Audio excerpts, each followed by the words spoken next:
अस्सलाम स्टूडेंट्स, जो हमारा आज का लेक्चर है इसमें हम ट्रांसेंडेंटल फंक्शंस की थर्ड टाइप एक्सपोनेंशियल फंक्शंस को स्टडी करेंगे और बेसिकली इसमें हम एक्सरसाइज 7.3 को सॉल्व करेंगे जो डील करती है विद एक्सपोनेंशियल फंक्शंस।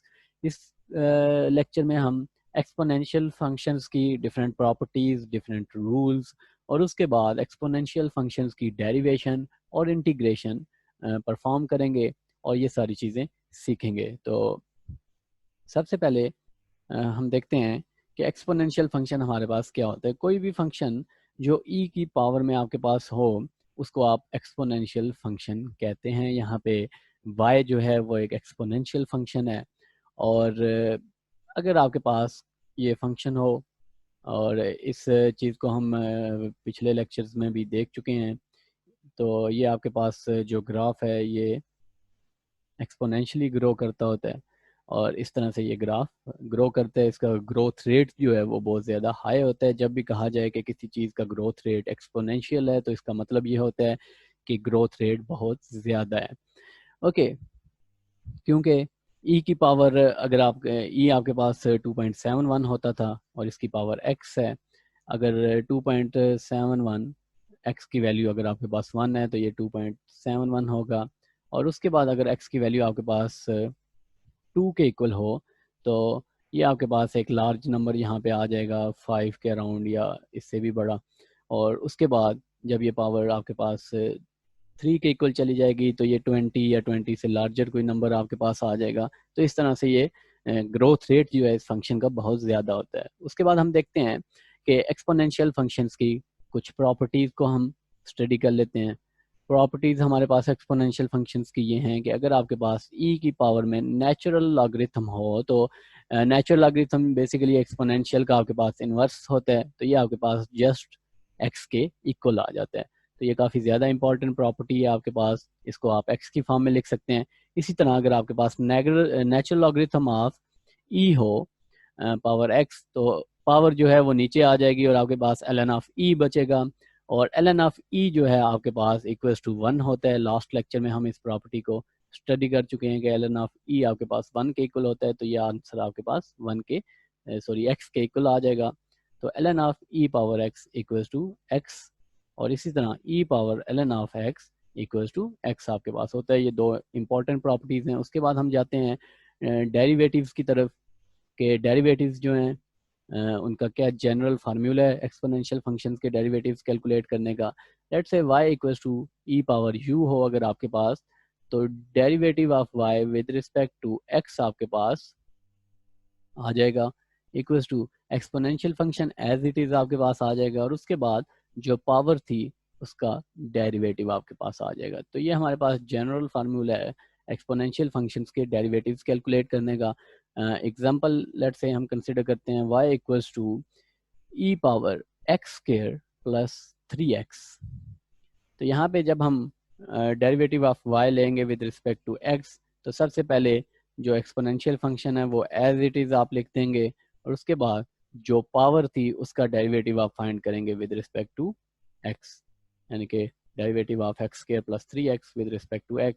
तो ये आपके पास आ जाएगा ई एक्स स्क्वायर प्लस 3x, और ये डेरिवेटिव आपके पास आ जाएगा 2x प्लस 3। तो फाइनली इसको आप लिख सकते हैं 2x plus 3 multiplied by E power x square plus 3x। Okay, तो ये हमारे पास डेरिवेटिव्स फाइंड करने का तरीका था एक्सपोनेंशियल फंक्शन के। उसके बाद हम इंटेग्रल्स की तरफ आ जाते हैं।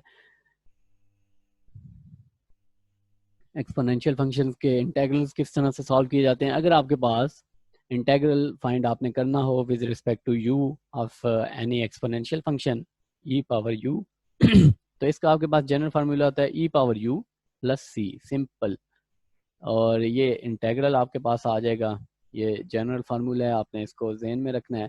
फॉर एग्जांपल हमारे पास लेट्स से हमने इंटेग्रल सॉल्व करना है e पावर 3x का with respect to x from 0 to ln of 2।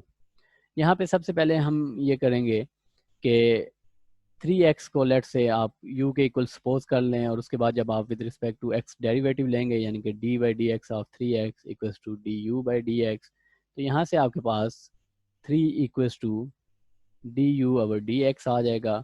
या फिर इसको आप लिख सकते हैं dx equals to du divided by 3।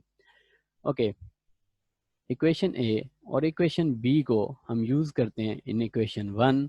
तो इक्वेशन 1 हमारे पास बन जाएगी 0 to ln of 2 e power 3x dx equals to, यहाँ पे हम लिमिट्स को ट्रांसफॉर्म नहीं कर रहे, ये मेथड नंबर 2 है। यहाँ पे अगर आप लिमिट्स को ट्रांसफॉर्म करें तो वो भी बेहतर है। अगर लिमिट्स को ट्रांसफॉर्म नहीं करते हम, तो फिर किस तरह से इंटेग्रल को, डेफिनेट इंटेग्रल को सॉल्व किया जाता है, वो चीज़ हम यहाँ पे देखते हैं। तो ये हमारे पास बन रहा है E U divide by into d you divide by 3, 1 divide by 3 into e u d you हमारे पास बन गया इंटू एल एन ऑफ 2। तो ये हमारे पास आ जाएगा e power u from 0 to l n of 2 plus c जो है ये वाली टर्म ये यहाँ पे नहीं आएगी क्योंकि ये हम डेफिनेट इंटेग्रल सॉल्व कर रहे हैं।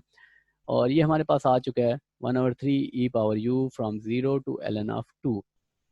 क्योंकि हमने लिमिट्स को ट्रांसफॉर्म नहीं किया तो यहाँ पे हमें u की वैल्यू जो है वो वापस पुट करनी पड़ेगी x की फॉर्म में, क्योंकि ये लिमिट्स जो हैं वो x की लिमिट्स हैं।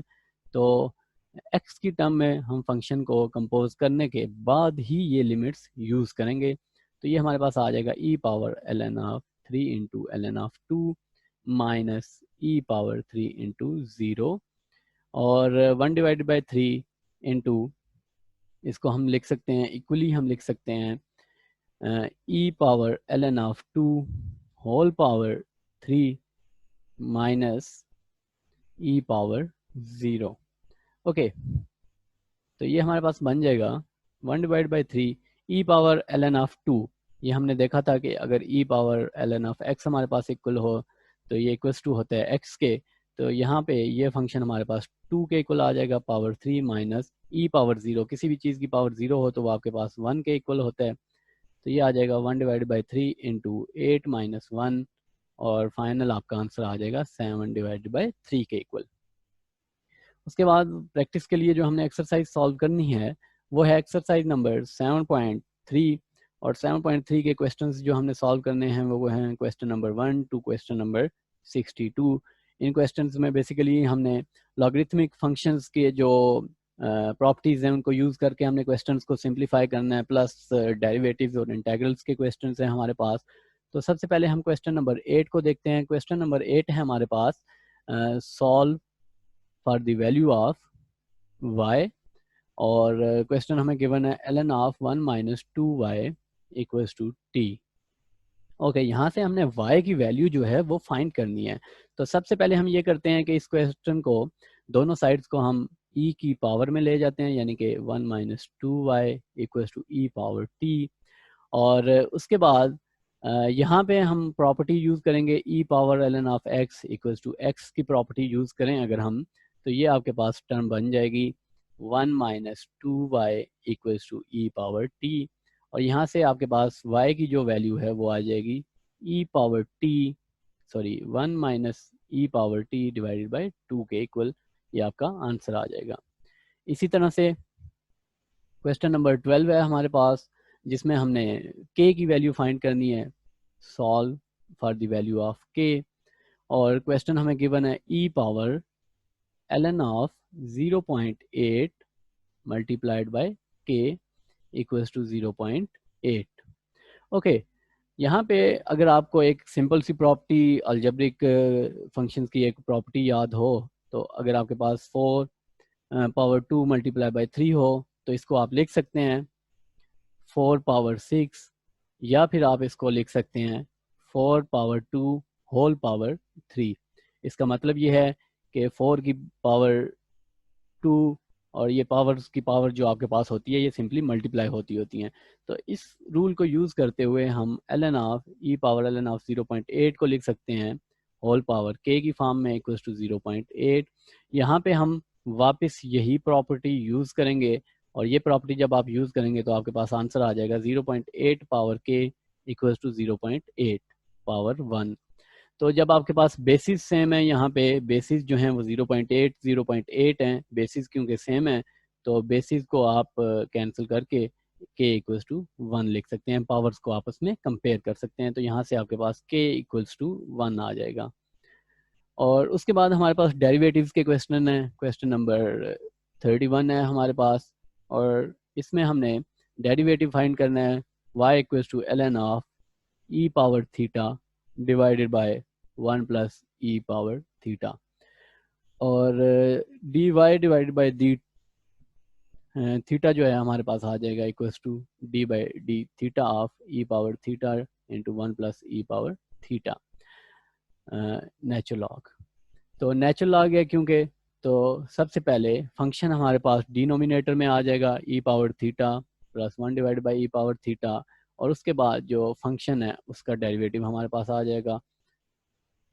जनरल फार्मूला जो था यहाँ पे हमने नेचुरल लॉग का भी यूज़ किया है, यानी कि नेचुरल लॉग का यहाँ पे जनरल फार्मूला मैं दोबारा से लिख देता हूँ, d by d x of ln of u equals to 1 divided by u into d u over d x. ये फार्मूला हमने यहाँ पे यूज़ किया है, और ये हमारे पास पावर्स के अकॉर्डिंग, फ्रैक्शंस के जो रूल्स हैं उनके अकॉर्डिंग हम इसको लिख सकते हैं 1 plus e theta divided by e theta.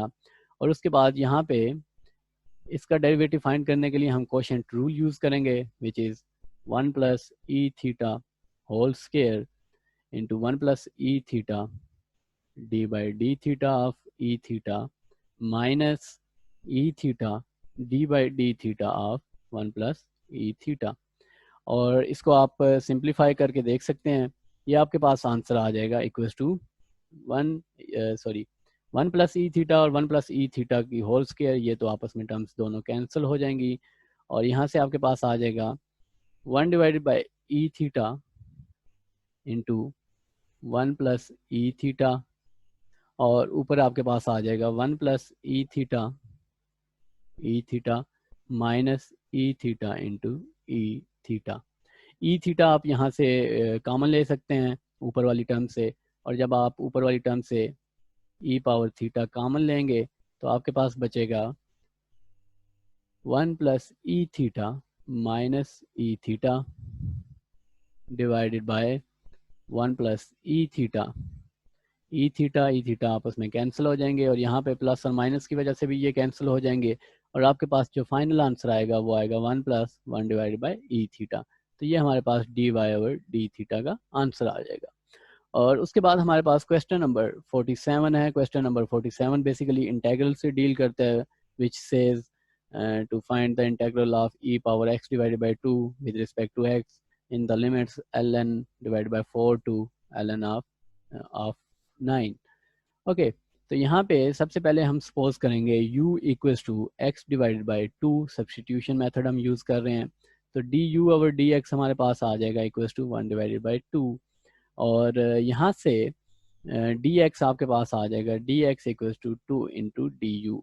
इन सारी वैल्यूज़ को हम इक्वेशन 1 में पुट कर देते हैं, पुट इन इक्वेशन 1। लिमिट्स हम ट्रांसफॉर्म नहीं कर रहे, हम जो मेथड नंबर 2 था वो यूज़ कर लेंगे, यानी कि बैक सब्सटीट्यूशन कर लेंगे आखिर में पहुंच के। तो ln of 9 e power x divide by 2 into d x, इसको मैं लिख सकता हूँ ln of 4 to ln of 9, और ये मेरे पास आ जाएगा 2 into e u d u, और फाइनल आंसर आ जाएगा 2 e u in the limits ln of 4 to ln of 9। Okay, तो यहाँ पे सबसे पहले हम u की वैल्यू जो है वो वापस पुट करेंगे। u हमारे पास इक्वल्स टू था x डिवाइड बाई 2 के, क्योंकि ये लिमिट्स जो हमारे पास हैं ln ऑफ 4 और ln ऑफ 9 ये x की लिमिट्स थी, तो x की फॉर्म में हमें वापस जाना पड़ेगा, और x की फॉर्म में वापस जाने के बाद हम ये लिमिट्स पुट करेंगे, तो ये हमारे पास आ जाएगा e power ln of 9 divide by 2 minus e power ln of 4 divided by 2। Okay, तो ये इक्वली मैं लिख सकता हूँ इसको ln of 9 whole power 1 divided by 2 minus e power ln of 4 whole power 1 divided by 2। Okay, तो यहाँ पे जो प्रॉपर्टी मैं यूज़ करने लगा हूँ वो है e power ln of x equals to x की, तो ये मेरे पास आ जाएगा 9 power 1 divided by 2 minus 4 power 1 divided by 2, और इसको मैं इक्वली लिख सकता हूँ 9 को मैं लिख सकता हूँ 3 पावर 2, और इसकी पावर थी 1 डिवाइडेड बाई 2, माइनस 4 को मैं लिख सकता हूँ 2 पावर 2, और इसकी पावर है 1 डिवाइडेड बाई 2। 2 और 2 पावर्स आप 1 डिवाइडेड बाई 2 और 2 आपस में कैंसिल हो जाएंगे, तो ये आ जाएगा 3 minus 2 which will give you 2। तो ये इंटेग्रल्स के क्वेश्चंस थे जिनको हम सॉल्व कर सकते हैं इजीली। और एक्सपोनेंशियल्स के क्वेश्चंस थे, एक्सपोनेंशियल की प्रॉपर्टीज़ को हमने स्टडी किया और उसके बाद हमने उसके डेरिवेटिव्स और इंटेग्रल्स सॉल्व करना सीखा। नेक्स्ट क्वेश्चन जो लेक्चर है हमारा, उसमें हम ट्रांसेंडेंटल फंक्शंस की एक और टाइप, जिसमें हमारे पास कॉन्स्टेंट्स के एक्सपोनेंशियल्स होते हैं, उनको स्टडी करेंगे। अपना ख्याल रखिए।